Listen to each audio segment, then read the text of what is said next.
La última respuesta, Isaac Asimov. Murray Templeton contaba 45 años y estaba en la flor de la vida, con todos los órganos de su cuerpo en perfecto funcionamiento, salvo ciertas partes de sus arterias coronarias, pero eso bastó. El dolor vino de pronto y aumentó hasta un grado insoportable. Luego fue disminuyendo. Notaba cómo su respiración se hacía más lenta y que le envolvía una especie de paz. No hay placer igual a la ausencia del dolor e inmediatamente después del dolor. Murray experimentó una extraña ligereza, como si se elevara en el aire y se quedara flotando. Abrió los ojos y observó con desprendida diversión que los otros seguían todavía en la habitación, muy agitados. Estaba en el laboratorio cuando sintió la punzada de dolor, y cuando se tambaleó, oyó gritos de los demás antes de que todo desapareciera en una impresionante agonía.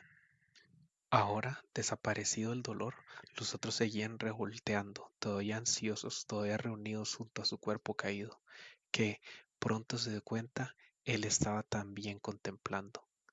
Estaba tendido en el suelo, con el rostro contraído, y estaba aquí arriba, en paz, contemplando.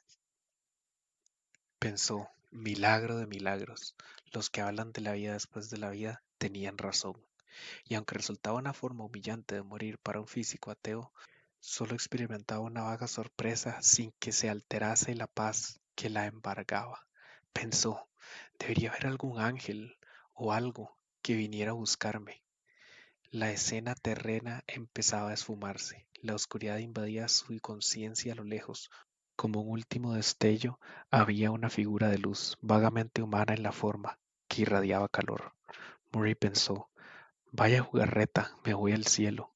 Mientras lo pensaba, la luz se fue, pero persistió el calor. No había disminución de la paz, aunque en todo el universo solamente quedaba él. Y la voz.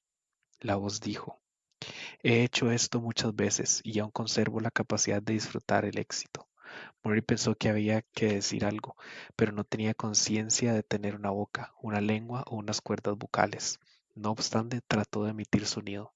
Intentó, sin boca, tararear palabras o respirarlas o sacarlas fuera mediante la concentración de algo. Y le salieron. Oyó su propia voz, reconocible sus propias palabras, infinitamente claras. Murray preguntó, ¿es esto el cielo? La voz respondió, esto no es un lugar tal como tú entiendas un lugar. Murray se turbó, pero la siguiente pregunta había que formularla. Perdóname si te parezco burro. ¿Eres Dios? Sin cambiar el tono ni estropear de ninguna manera la perfección el sonido, la voz logró parecer divertida. Es extraño, naturalmente, que siempre se me pregunte lo mismo de infinitas maneras. No puedo darte una respuesta que puedas comprender. Yo soy. Esto es lo que puedo decir significativamente y puedes cubrir esto con cualquier palabra o concepto que desees. Mori preguntó, ¿y qué soy yo? ¿Un alma? ¿O soy únicamente también una existencia personificada? Trató de no parecer sarcástico, pero creía que había fracasado. Entonces también pensó, fugazmente, añadir un señoría o santidad o algo que contrarrestara con el sarcasmo, y no pudo decidirse a hacerlo, aun cuando por primera vez en su existencia pensó en la posibilidad de ser castigado por su insolencia o por su pecado con el infierno, y lo que podía hacer esto. La voz no pareció ofendida. Eres fácil de explicar, incluso a ti mismo. Puedes llamarte alma si te gusta, pero lo que realmente eres es un nexo de fuerzas electromagnéticas arregladas de tal forma que todas las interconexiones e interrelaciones hasta el más pequeño detalle son exactamente imitativas de las de tu cerebro en tu anterior existencia. Por lo tanto, posees tu capacidad para pensar, tus recuerdos, tu personalidad. Todavía te parece que tú eres tú. Maurice sintió cierta incredulidad. ¿Quieres decir que la esencia de mi cerebro era permanente? En absoluto. No hay nada de ti que sea permanente salvo lo que yo decido que lo sea. Yo formé el nexo. Lo construí mientras tú tenías existencia física y lo ajusté al momento en el que la existencia fallara. La voz parecía claramente satisfecha de sí y después de una pausa continuó. Una construcción intricada, pero enteramente precisa. Podría, naturalmente, hacerlo para cualquier ser humano de tu mundo, pero me encanta no hacerlo. Encuentro placer en la selección. Entonces eliges a muy pocos, a muy pocos. ¿Y qué ocurre con los demás? El olvido. Oh, naturalmente, te imaginas un infierno. Murray se había ruborizado de haber tenido capacidad para hacerlo y protestó. No lo imagino, se habla de él. No obstante, no me hubiera creído lo bastante virtuoso para atraer tu atención como uno de los elegidos. ¿Virtuoso?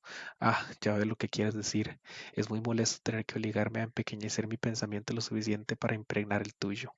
No, te he elegido por tu capacidad de pensar, como elegí a los otros, en cantidades que suman cuatrillones entre las especies inteligentes del universo. Maurice se sintió súbitamente curioso. ¿El hábito de toda una vida? Preguntó. ¿Los eliges a todos tú mismo o hay otros como tú?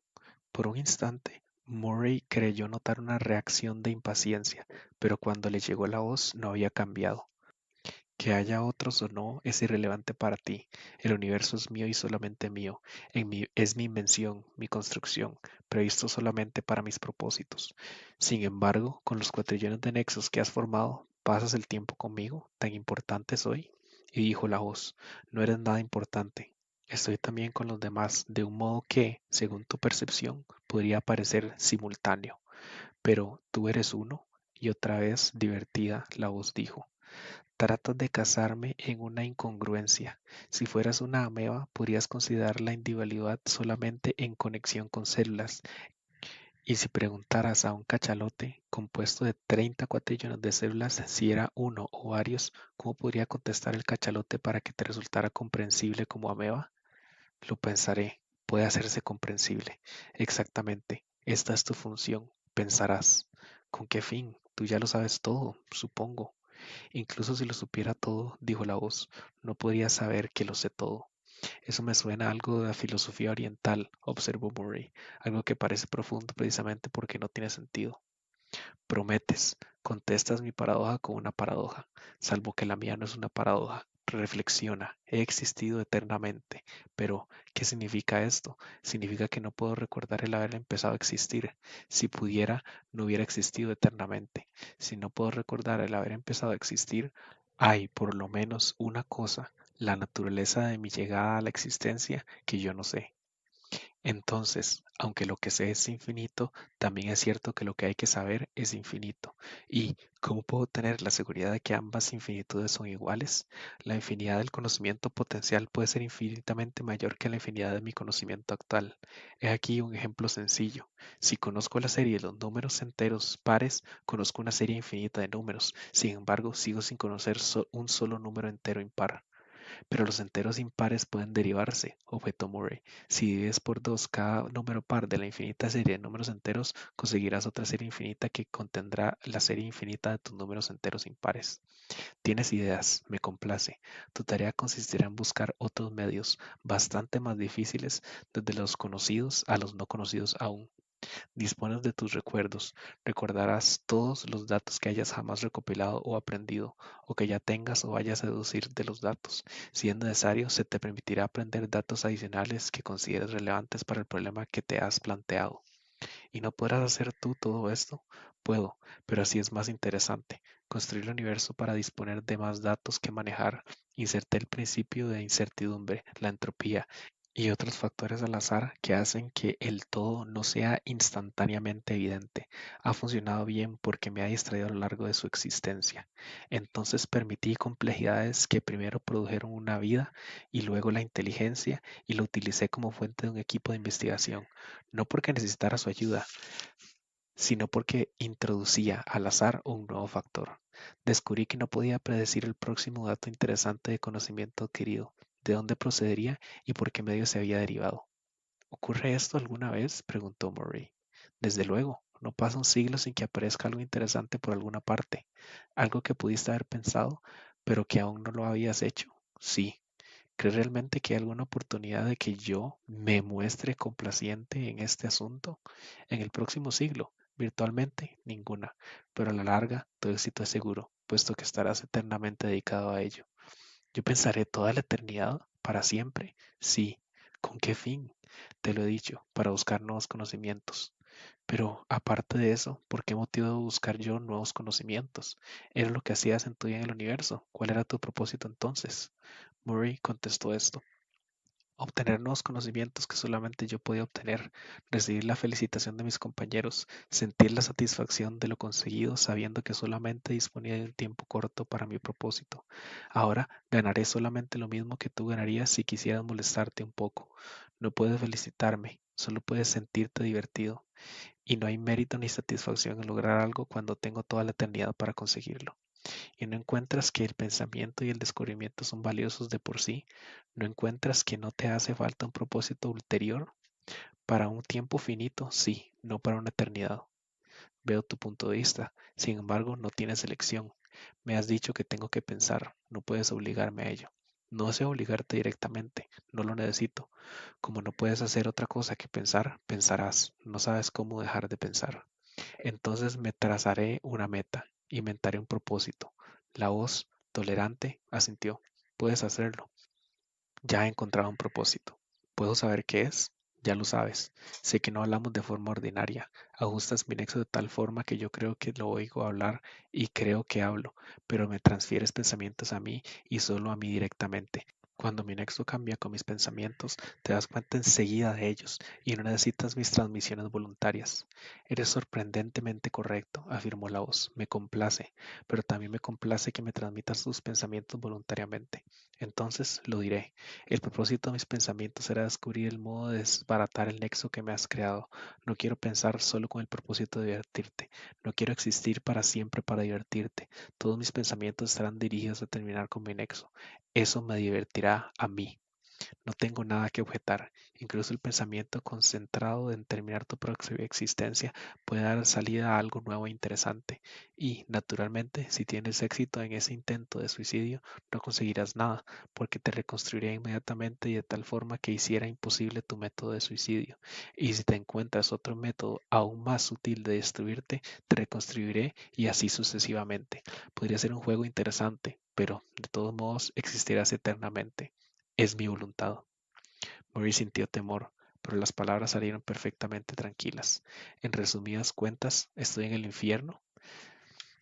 Se me daba a entender que no lo hay, pero si esto fuera el infierno, me estaría mintiendo como parte del juego del infierno.